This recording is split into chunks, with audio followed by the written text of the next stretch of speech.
afternoon. Happy last Monday of the month. Thanks for joining us on Midday at 12:30. I'm Amber Freeman. And I'm Adam Banks, host of the weekly radio program Off the Cuff on 93.9. Yes, let's welcome Adam.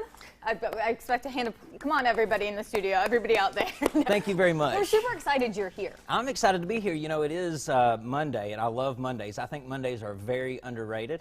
I like Mondays because, you know, you get all week to plan out your goals. You get all week to plan out your weekend, and Monday, the coffee always tastes better. Okay, well, Adam, you're going to have to be here every Monday because we're going to need your motivation. Bring you that realize positive that energy. Now. Yes. You realize you've just set the bar high.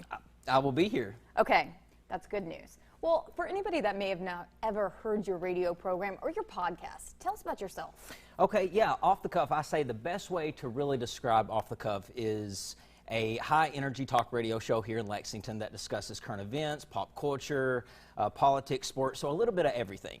I do the show with a co-host.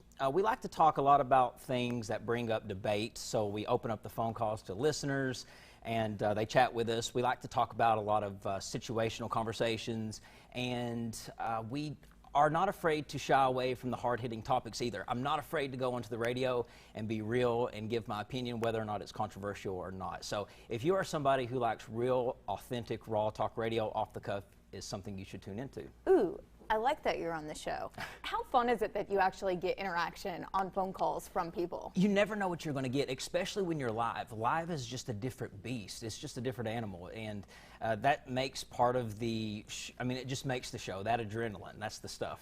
It gets a little crazy, that live stuff. You're lucky that you get to hear that. We try to get everybody to talk to us on like Facebook and social media, but if we had phone lines in, that would up the show. Oh, that would be fantastic to hear from the listeners. Putting that out there. You do have fun topics. I was listening to your latest podcast. I didn't get to what I really wanted to talk about because I have a lot of interest in this. Glamour Shots. Yes, Glamour Shots. It was funny because, see, the topics just kind of come to my head, and I was talking about just back in the day, school pictures, like how much pressure it was to get that perfect picture on picture day, and it just brought up the conversation of Glamour Shots. Did you ever do Glamour Shots? I did not. My parents did not. Well, it's not that they didn't let me. We just never did. I am so jealous that I have never, ever gotten them. And they had them on Groupon or like, you know, those like things for a while. Yeah. We're trying to find a place. If anybody knows where Glamour Shots is, and I'm not even kidding, I get really excited about this. Everybody in the studio knows. So do you know of a place? You know, I do not know of a place, and I didn't even really know they still did them because the way social media is with all the filters and just the editing that people do to their photos. But I want to know what goes into those Glamour Shots. Amazing. Do they just pamper you all day long? I don't know, but I'm telling you, if we can do a sequin vest with a leather cap, or a boa and some more sequins, bigger hair. I don't know if that's still the style, but I just dream of that. Oh yeah, that would be fantastic to do some Glamour Shots. So I have you coming Mondays now. Okay. If we find Glamour Shots, we have to go do this. We can do one together. Oh, duh. Yeah. And you look out into the, you know, we were born for this. We could take like a prom photo. Oh, make so many. Yes. The motivation that goes behind these pictures are really deep. I can tell there's a lot going on. It's yeah, it's like they're just getting inspiration from somewhere, and it's just captured. Oh, in a it's photo. there. Yeah. If I was on a dating app, that would 100%. Actually, that probably will be my new headshot. It's funny when people take these Glamour Shots, they do use them for everything. They use it for their social media pictures. They use it for their resume, and it's like that's not. They'll even use it for like a missing person photo. I'm just like, I don't think that's what they look like in their everyday. Well, that's what I want mine to be, like laid out on like a carpet, you know, like just casually, all dolled up.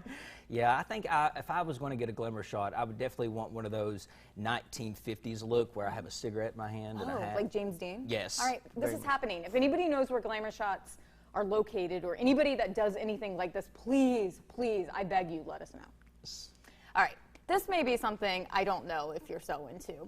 Have you been keeping up with this entire Storm Area 51 deal? I have heard about it, and I do think that there is probably other life in this world other than what's on Earth. But I think when people think aliens, they always think human form. They think it's just a little green Martian. It could be a cell, and that could be considered human life.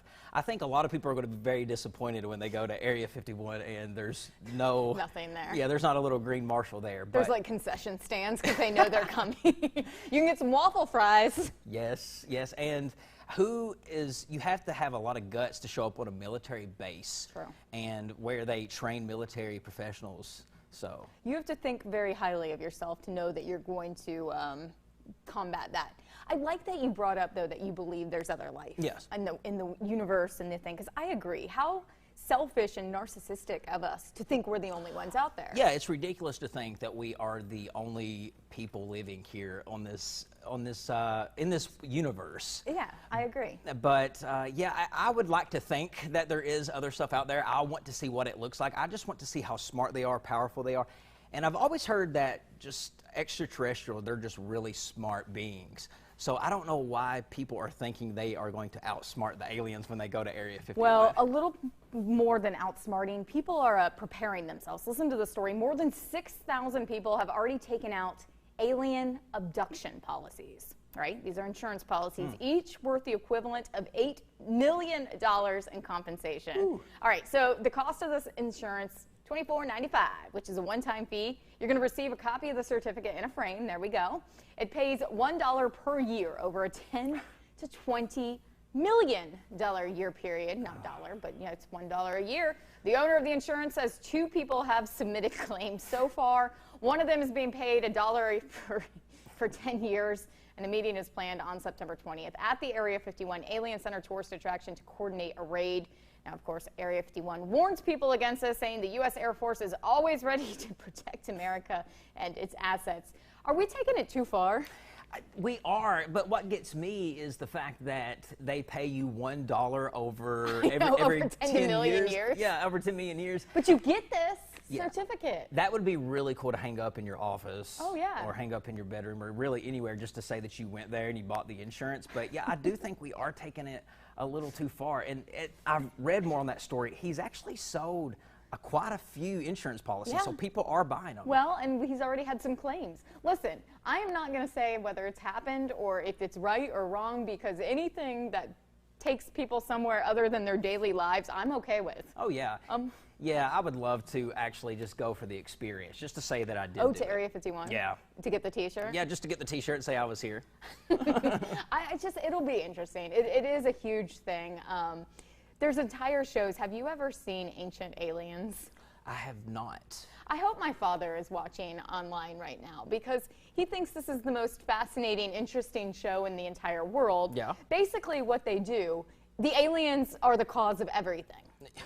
Everything. Anything that has ever happened in the world, he attributes to aliens. Yeah. You know, when you see a unidentified flying object in the air, a UFO, I think we want to see these things so bad, we sometimes create these images and these visions in our head. If we see an airplane that looks a little odd, we like to think, oh, wow, that might be a UFO.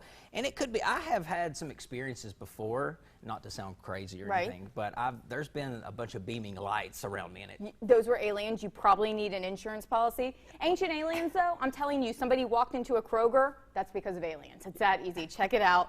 All right, we'll talk more about this. You're back tomorrow. Oh, sounds great. All right, not that we're ending the show, but this is to be continued. Well, coming up, though, I took a walk on the wild side and literally did this, visiting some little wild friends at the Kentucky Wildlife Center. You're going to want to stay tuned for these details. This is Midday Kentucky.